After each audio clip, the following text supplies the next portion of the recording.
जिंदाबाद राष्ट्रीय किसान संगठन जिंदाबाद जिंदाबाद जिंदाबाद। देश के हम भंडार भरेंगे लेकिन कीमत पूरी लेंगे। देश के हम भंडार भरेंगे लेकिन कीमत पूरी लेंगे। किसान एकता जिंदाबाद किसान एकता जिंदाबाद। धन्यवाद। हम तो अजमेर जिला से आए हैं, राजस्थान, और यहाँ मीटिंग रखी गई है किसान लोगों की। यहाँ मीटिंग में आए हैं, वो भी कुछ सुनाइए, हम भी सुनाइए। मगर अपने खेती की समस्या ऐसे आ रही है जो किसान लोग खेती बा रहे हैं, तो उसी में नील गाय वगैरह है या जैसे सूर वगैरह है, ये बहुत नुकसान कर रही है उसी में। और सरकार वगैरह कुछ सुनाई भी नहीं कर रही। कुछ करो आगे के लिए। तो पहले किसान सरकार साथ ही सुनाई कर ही नहीं रही। सरकार तो कहते हैं महिला खेती चलाती है, तो कैसे खेती हाँ, महिला ही करती है ना सारा काम, तो खेती जिंदाबाद जिंदाबाद। राष्ट्रीय किसान संगठन जिंदाबाद जिंदाबाद। देश का हम भंडार भरेंगे लेकिन कीमत पूरी लेंगे। देश का हम भंडार भरेंगे लेकिन कीमत पूरी लेंगे। हो जाएगा हमसे टकराएगा वो हमें मिटाएगा।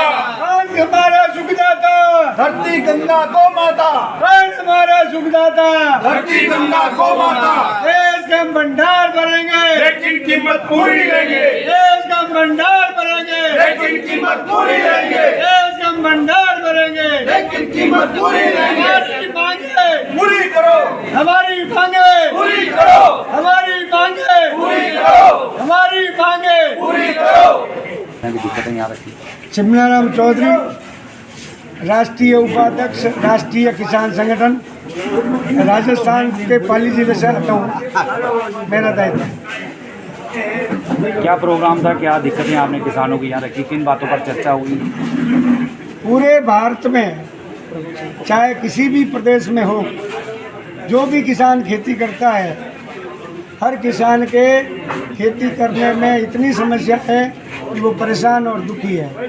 इस बात के विषय को लेकर के हमने पूरे भारत में राष्ट्रीय किसानों का किसान संगठन खड़ा करने का काम चालू किया। आज हमारे 21 प्रदेश में राष्ट्रीय किसान संगठन का कार्य है। हमारे राष्ट्रीय किसान संगठन का प्रतिवर्ष एक अभ्यास वर्ग होता है राष्ट्रीय स्तर पर, तो हम पूरे भारत से या एकत्रित होकर के अपने किए कामों का बखान करने और आने वाली समस्याओं के लिए समाधान हेतु कोई सुझाव तैयार करने के लिए यहाँ एकत्रित होते हैं। हमने 3 दिन तक यहाँ अभ्यास किया और अभ्यास के बाद में जो जो हमारे समस्या आई उसके प्रपोजल तैयार करके हमने भारत सरकार के लायक है, भारत सरकार को भेजने का निर्णय लिया है, और राज्य सरकार के लायक हैं वो राज्य सरकार को भेजने का निर्णय लिया। क्या क्या परेशानियाँ? सरकार के जितने भी विभाग हैं, हर विभाग से हम दुखी हैं। चाहे कृषि विभाग हो, चाहे पशुपालन विभाग हो, चाहे राजस्व विभाग हो, इस तरीके से कोई सा भी विभाग है, हर विभाग में भ्रष्टाचार है। हमारे किसानों की नहीं सुनी जाती है। हर डिपार्टमेंट में किसान जाकर के एक बेसहारा होकर के बात करता है, अपनी समस्याओं को समाधान नहीं होता है। उसका मुख्य कारण है नीचे से लगा करके ऊपर तक भ्रष्टाचार फैला हुआ है। बिना भ्रष्ट तरीके के हमारे किसानों की मांग को पूरा नहीं किया जाता है। उसकी आवश्यकता सरकार ऊँट के मुंह में जीरा है। हमारे को 2-2 हज़ार क्या 20-20 हज़ार दे तो भी नहीं चाहिए।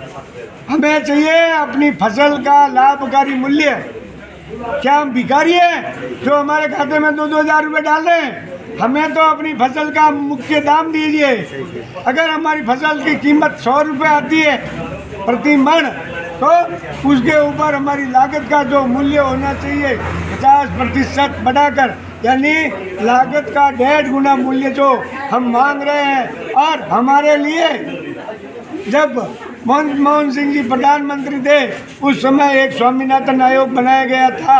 उस स्वामीनाथन आयोग ने अपनी रिपोर्ट में सरकार को ये निर्देश दिया है कि यह किसानों के लिए लाभकारी मूल्य लेने के लिए 1.5 गुना अधिक मतलब मूल्य प्रदान की जाने की व्यवस्था की जाए। लेकिन आज दिन तक किसी भी सरकार ने नहीं किया है। और विशेषकर जिनसे आशा थी, जो वर्तमान प्रधानमंत्री तत्कालिक मुख्यमंत्री थे गुजरात सरकार के, उन्होंने स्वयं ने स्वामीनाथन आयोग की मांग को माना था और उसको लागू करने की मांग की थी। आज वो स्वयं प्रधानमंत्री है, क्यों न वो स्वयं समर्थन करने वाले हैं, आज लागू कर रहे हैं। तो ये एक हमारे किसानों के साथ में छलावा है, बहुत बड़ा धोखा है। धोखा करके किसानों के वोट ले लिए जाते हैं और किसानों को बरगलाया जाता है। 2000 रुपये हम हमारी तरफ से दान देते हैं उस सरकार को, लेकिन हमारे को कीमत पूरी चाहिए। हमारे उपज की कीमत हमको तय करने का अधिकार होना चाहिए। उपज तो हम तैयार करते हैं और उसकी कीमत सरकार तय करती है। सरकार को क्या पता है कि उसकी लागत कितनी आई है और अब उसका दाम क्या मिलता है। और सरकार ने बेवकूफ़ बनाने के लिए समर्थन मूल्य पर जितनी भी ये जिनस है फसल है उनका समर्थन मूल्य घोषित किया। क्या वास्तव में वो समर्थन मूल्य प्रत्येक राज्य में मिल रहा है?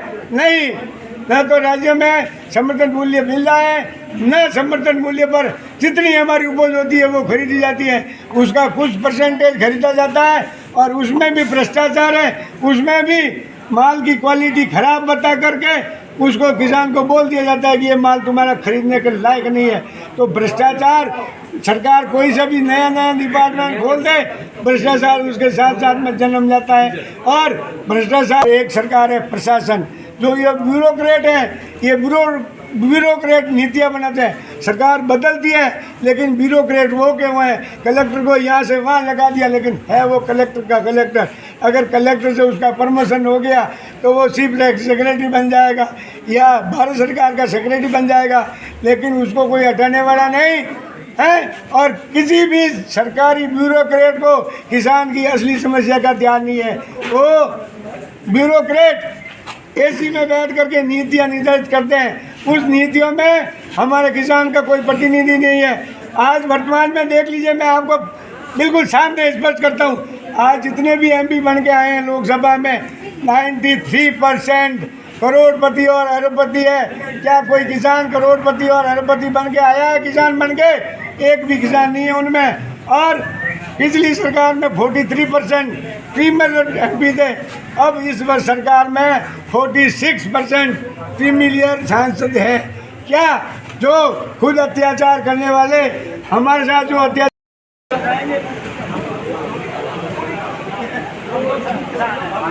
तो चार होते थे हमारे सम्मेलन में होते नहीं आए। सामने आपस में देखिए, राष्ट्रीय किसान संगठन का ये 3 दिन का सम्मेलन था और अलग अलग राज्यों से हमारे किसान भाई जहाँ आए हुए थे, इनमें काफ़ी बुजुर्ग थे, हमारी माताएं भी थी और ये अलग अलग राज्य से थे।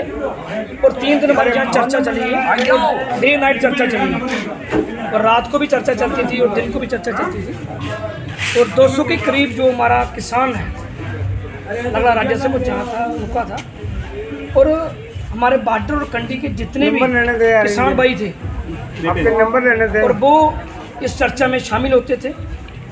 और उसमें ये सिखाया जाता था कि आपने फसल किस तरह से लगवानी है, क्योंकि फसल हमारे बॉर्डर में और कंडी में भी फ़र्क है। कंडी में जैसे बाजरा, मक्की और जहाँ पे हमारा धान की फसल लगती है, राजस्थान में लगती है और अलग अलग राज्यों में फसल अलग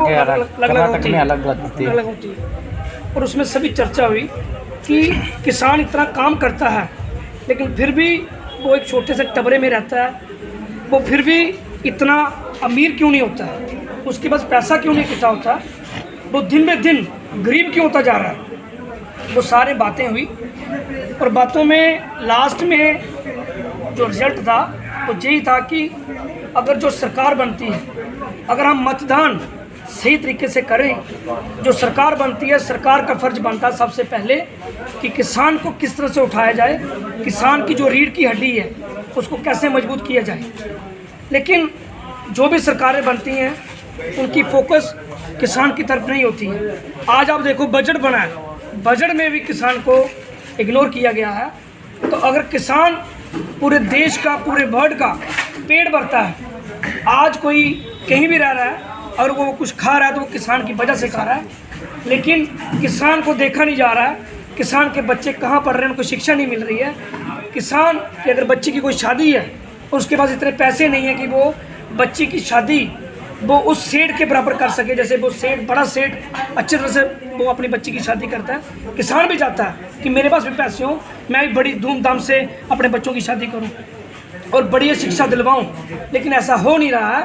अगर कोई अच्छी स्कीमें बने, इनको भी अगर कोई फसल ख़राब होती है तो उसका साल का ज़्यादा से ज़्यादा इनको पैसे मिले, जितनी इनकी लागत होती है उससे 4 गुना 5 गुना ज़्यादा पैसे मिले, और जो इनकी फसल सही तरीके से घर में पहुंचती है फसल, और उसको सरकार सही रेट नहीं देती है। अगर जितनी भी उसकी लागत है अगर उसको सही रेट नहीं मिलेगा, आपको मैं बता दूं फॉर एग्जांपल, जैसे बासमती आपको पता हमारे इलाके में बहुत लगती है। बासमती अगर पिछले साल 7,000 थी तो आज 3,500-3,000 है। तो मेरे को ये बताओ कि किसान कैसे खड़ा हो? दिन भर दिन किसान जो है वो डाउन होता जा रहा है, किसान ख़त्म होता जा रहा है। इसके लिए सोचना पड़ेगा, इसके लिए गौर करनी पड़ेगी। अगर यही हाल रहा तो हमारा जो संगठन है, राष्ट्रीय किसान संगठन, ये रोड और धरना प्रदर्शन उसको मजबूर होकर करना पड़ेगा, सरकार के खिलाफ होकर करना पड़ेगा। क्यों करना पड़ेगा? क्योंकि अगर सरकार जीवित रहता है, उसका परिवार जीवित रहता है, तो देश में खुशहाली रहेगी, देश बढ़िया रहेगा, देश में ईमान शांति बनी रहेगी। अगर इस यही हाल रहा तो किसान नहीं बच पाएगा। इसलिए ये चर्चा बहुत बढ़िया रही, और यही चर्चा हमारी अलग अलग राज्यों में होगी, जैसे आज जहाँ पे हुई है, और थोड़े दिन के बाद, महीने के बाद दूसरे राज्य में होगी, फिर राजस्थान होगी, फिर कर्नाटका, महाराष्ट्र, बंगाल, हर जगह ये चर्चा होती रहेगी। और चर्चा के साथ हमारे लोग जो हमारे साथ लोग जुड़ रहे हैं, तो कल को ऐसा ना हो कि कोई आंदोलन छेड़ना पड़े, क्योंकि बिना आंदोलन के, बिना कुछ किए सरकारें देती नहीं है। अगर बिना कुछ किए सरकार दे दे तो ये संगठन ही ना हो। संगठन इसलिए बनते हैं कि कोई सरकार काम नहीं करती है। अगर सरकार काम करे तो संगठन बनाने की जरूरत ही नहीं है। तो मैं यही कहूँगा, मैं इनका शुक्रिया अदा करूँगा कि इतनी दूर से हमारे किसान बुजुर्ग जो आए हैं, माताएं आई हैं, उनका बहुत बहुत धन्यवाद कि उन्होंने जहाँ पे आके अपनी राय दी, अपने इलाके की बात रखी कि किस तरह की फसल लगती है, किस तरह से हम जी रहे हैं। शुक्रिया। जय हिंद, जय किसान। भारत माता की जय। भारत कौन बनाता हिंदुस्तान? भारत का मजदूर किसान, कौन बनाता हिंदुस्तान? भारत का मजदूर किसान। किसान शक्ति जागेगी, सारी समस्या भागेगी, किसान शक्ति जागेगी, समस्या भागेगी। राष्ट्रीय किसान संगठन जिंदाबाद, जिंदाबाद जिंदाबाद, राष्ट्रीय किसान संगठन जिंदाबाद, जिंदाबाद जिंदाबाद। अभी तो एक लड़ाई है, आगे और लड़ाई है, अभी तो एक लड़ाई है, आगे और लड़ाई है। भारत माता की जय। बंधुओं,